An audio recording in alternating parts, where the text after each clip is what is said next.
C'est l'un des plus grands films de tous les temps. Un chef-d'œuvre qui a révolutionné la science-fiction et récompensé de multiples fois. En 1968, Stanley Kubrick réalise 2001 l'Odyssée de l'espace, un poème spatio-temporel et visionnaire.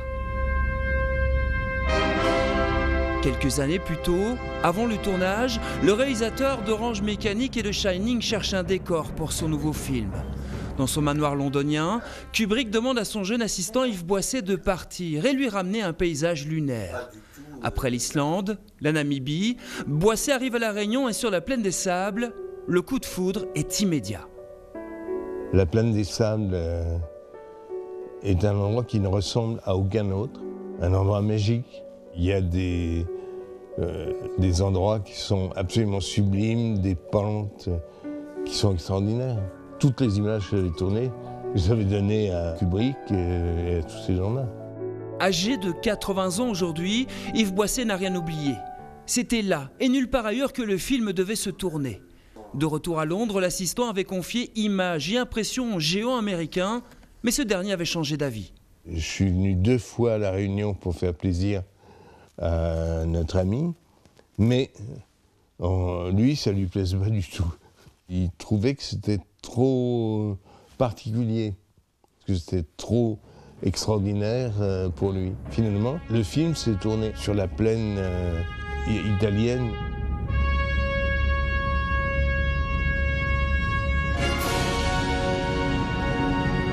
Imaginez un seul instant sur cette plaine, derrière moi, des singes découvrant un monolithe noir mystérieux. Un vaisseau spatial posant pied sur une base lunaire obscure.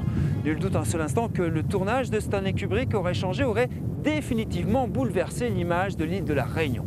Aucun doute pour Armand Dauphin, cinéphile et responsable du festival du film court. Le long métrage aurait été un sacré coup de projecteur pour la Réunion, à l'image des révoltés du Bounty à Tahiti.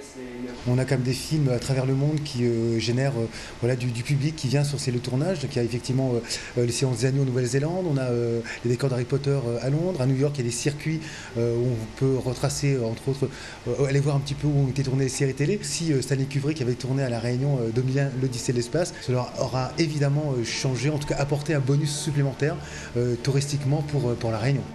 Un bonus supplémentaire. Face à ce spectaculaire panorama de 600 hectares, les touristes enfilent leur combinaison d'astronautes. Le film avait fait sensation.